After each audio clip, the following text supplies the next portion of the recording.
picture this. It's the mid-2000s. Ford is still cranking out V8s in every single car over there.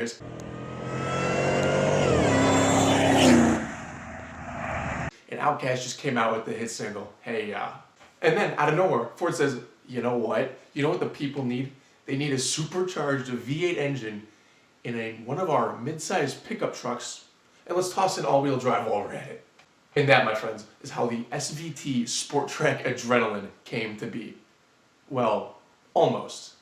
So what happened? Why did Ford cancel one of their most exciting projects yet?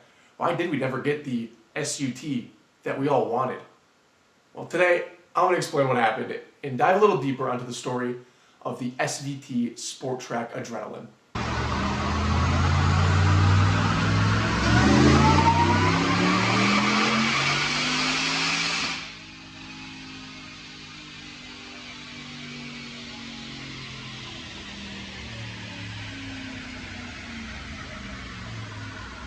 Alright, before we dive into all the SVT madness, we gotta take a step back.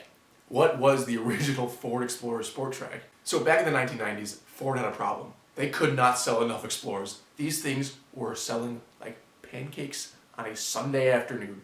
And Ford saw an opportunity with this one. They thought, what if we combine the practicality of a truck and the practicality of our hottest car, the Ford Explorer? And so, in 2001, Ford introduced the Ford Explorer Sport Trac. It had the front half of the Explorer and the back half of a very small pickup truck. The first generation came with the 4-liter Cologne V6 engine, four full doors, and just enough room to carry your bicycle around. And here's the thing, people loved it. It was practical, comfortable, and fit perfectly in with the suburban life.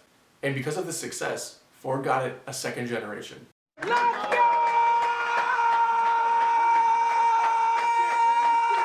In 2007, the second generation dropped, and it came with a V8, baby. Let's go! Ford put in the 4.6-liter modular V8 engine that's been in the Mustangs, the Ford F-150s, and now the Ford Explorer Sport Trac. It created a whopping 292 horsepower, so it's not bad, but it could have been better. And all while this was happening, SVT was cooking up something cool. And this is where things got wild. In 2005, Ford introduced the SVT Sport Trac Adrenalin. It was Ford's way of saying, what if we combine practicality with a muscle car? Now, we know SVT does not mess around. These are the same guys who built the Terminator Cobra, the SVT Lightning, and the GT, the Ford GT. And at the 2005 New York Auto Show, Ford unveiled the SVT Sport Trac Adrenalin. It looked sick. It had huge wheels, an aggressive stance, a supercharged V8 engine, all-wheel drive, and a 6-speed automatic transmission, which was the first for any SVT vehicle of this time. It had fully independent SVT-tuned suspension, huge brakes, and 21-inch alloy wheels. You could haul your friends to the grocery store, and then hit Home Depot, put some 2x4s in the back, and then do a burnout onto the street. This was supposed to be the future of the Ford SVT Performance Division. But what happened?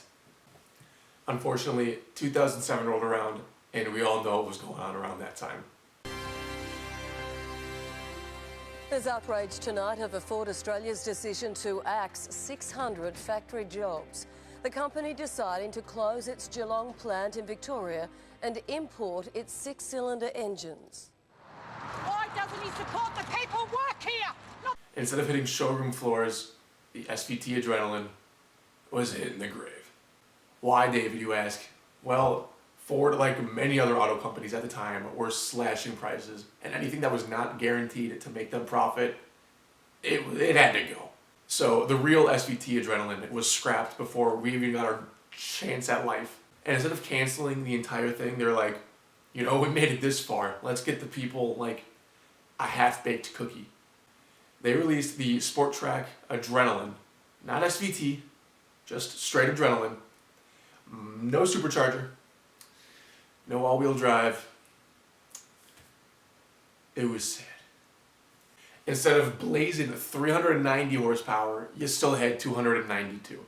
You had a V8, but you didn't have the power, really. It was basically an appearance package, unfortunately. Like, this thing could have been so cool. And it still is. I mean, you do have a V8, you have 4x4, but it could have been something much greater. It could have been the first SVT all-wheel drive vehicle. It was basically an up-badged XLT, and everyone knew it. The SVT Adrenalin could have been a game changer. It could have introduced so many cool new ideas and products to the market, and unfortunately, we never got that chance. It became one of Ford's biggest what-ifs. Now, would it have been a success? Maybe, probably. I would have bought one. Could it have been a massive success? Maybe. Could it have flopped too? Maybe. But we'll never know. Unfortunately, the market at that time decided it would have failed. And so it was axed before we even gave it the chance. Ford went from building a concept car that they even displayed at an auto show to giving us a watered-down version of something that could have been spectacular. Unfortunately, the SVT Adrenalin never fully saw the light of day. I know I would have bought one back in period. What about you? Let me know in the comments below. What would you have done? Would you have bought one? Should Ford have continued this idea? I think it would have been sick. Make sure you like, comment, and subscribe if you want more videos like this. And please leave a comment. Let me know what you think about the SVT Sport Trac Adrenalin. Drive safe.